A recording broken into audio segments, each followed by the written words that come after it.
Hello, my very dear Virgos. This is your reading for the week of August 18th, or when you find it and it resonates, and it won't be for all Virgos. So the image that I was getting as I was starting to get ready to do this reading was of you standing on a rocky outcrop, waiting, just waiting, almost with open arms, but not quite, but waiting.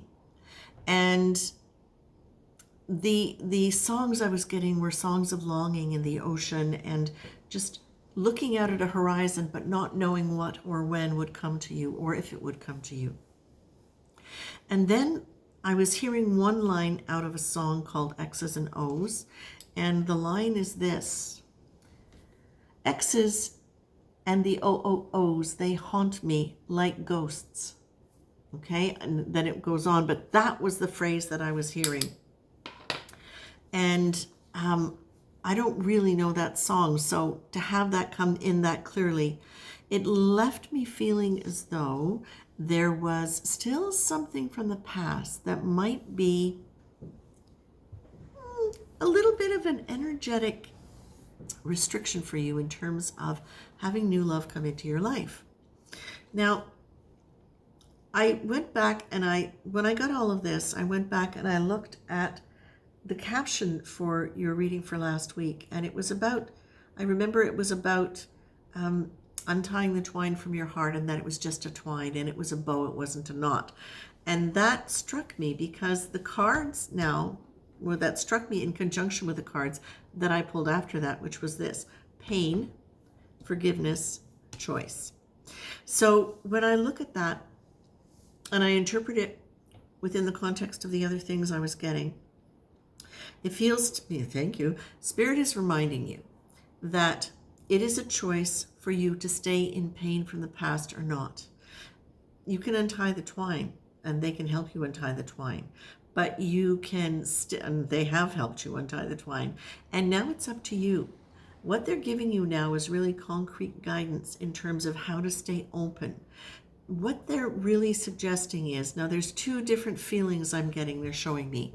One is you standing on the rocks in pain, haunted, like the song says, by an ex, or by exes, by the theme of exes. And you're looking out at the ocean with pain, wondering if anything will come to you. But it's with that feeling. Then the other one is looking out going, I wonder what's coming to me. And that's the one they want you to stand with, is this. But it's hard to be like this when you're still lingering over pain from the past, when you're still bringing those memories up, when you're still creating that energy by repeating those thoughts. Now, I've talked about positive neuroplasticity a lot in various different readings, and I'm sure I've probably touched on it for you because it's kind of a main point for me in life. And that is that we have neural patterns, and it's not to blame ourselves for having repeated thoughts. It is, however, a reminder of the fact that when we have those thoughts, we can decide whether or not we're going to linger on them, which feels kind of natural to do because you've got the thought impression there already, because you're familiar with the feeling, and because there is comfort in the familiar, even if it's not always pleasant familiar. There can be comfort in familiar. So what you're being told here, my dears, is your power stands in choice. Your power stands in your ability to choose. You get to choose what you like, okay? So this is where it's going in terms of specific concrete stuff. Forgiveness is what allows you to detach from the old energy of what went on. It's what allows you, I'm going to try to be more articulate on that because I feel as though it could use it. When we stay attached to something, when we can't forgive something, it means our energy is still resonating at that frequency. And I typically think of it as, if it's still resonating at that frequency, it's because we still have something to learn from it. Wherever we have a restriction, an energy blockage, it's a sign that there is a place, as Dr. Stone, my lovely creator of polarity therapy, said, restrictions are a sign where spirit is not fully living. So I'm gonna change that a little bit, or reshape it a little bit, and say wherever we're stuck on a resentment, or feeling victimized, or betrayed in some way, or even just deeply sad about a situation, if we can't move beyond that, then what it means is we're still holding that energy in our body, and we can let go of it, and then we can bring it back because it's familiar by choosing to loop into that familiar old energy and deepen that pattern again, or run that positive neuroplasticity. It's not positive. Run that neuron in our brain that carries that thought pattern related to that energy, which is also related to a chemical, and that is something that we can become addicted to.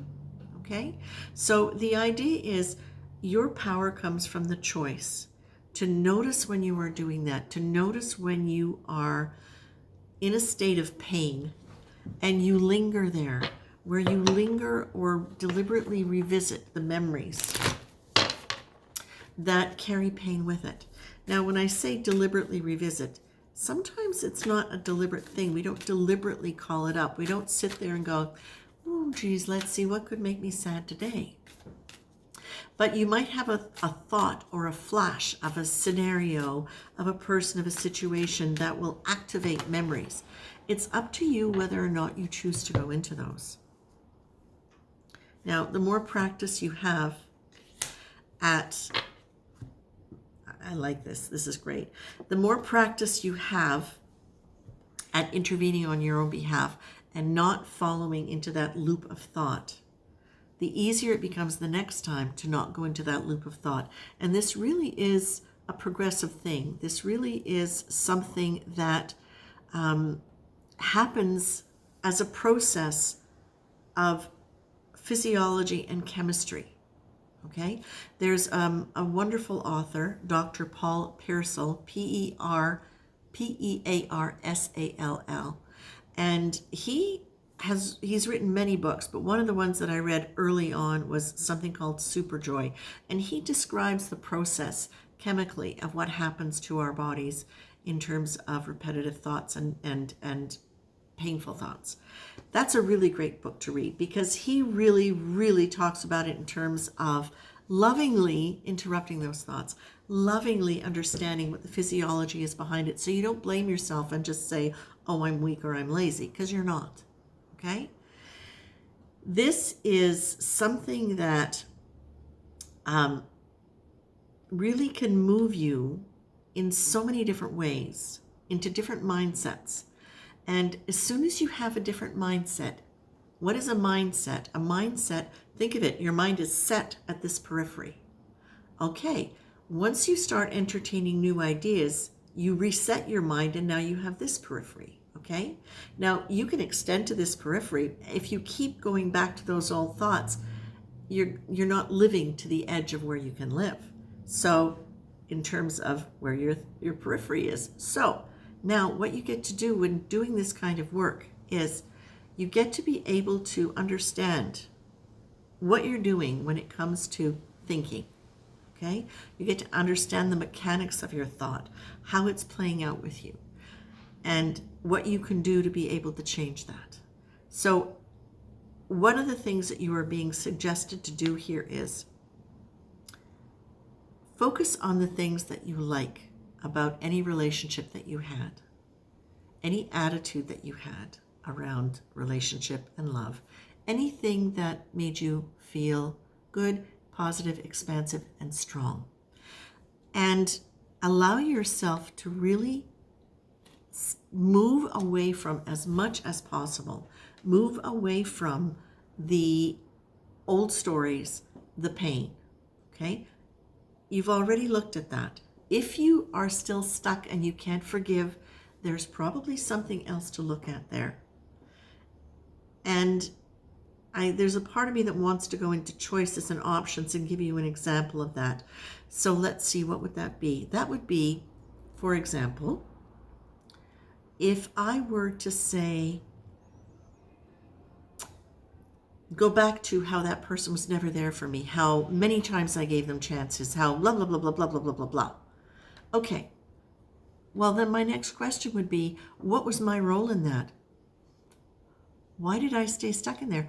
Why did I give them so many chances? Maybe what I need to do in order to be able to forgive them is take accountability for what my role was in that. And then once I understand that, now it's a behavior I have the choice to change in myself. It's given me an insight into how my mind works.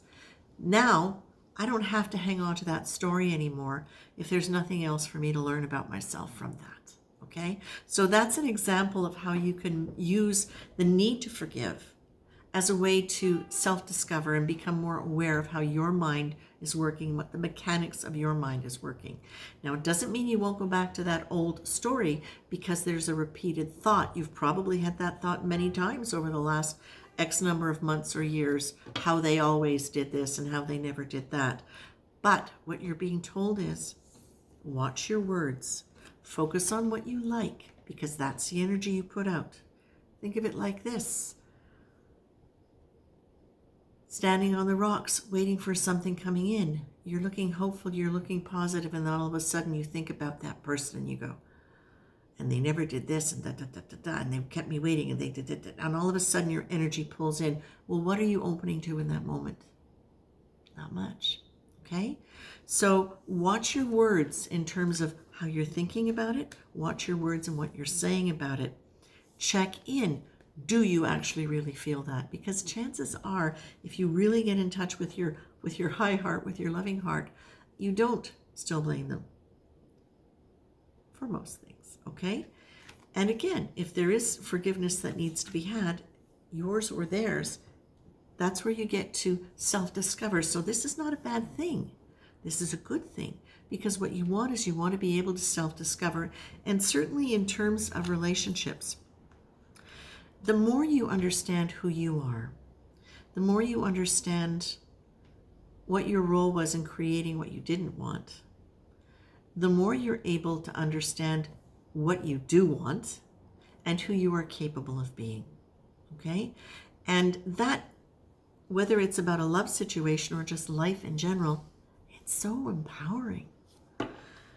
I feel as though I want to say one more thing to you.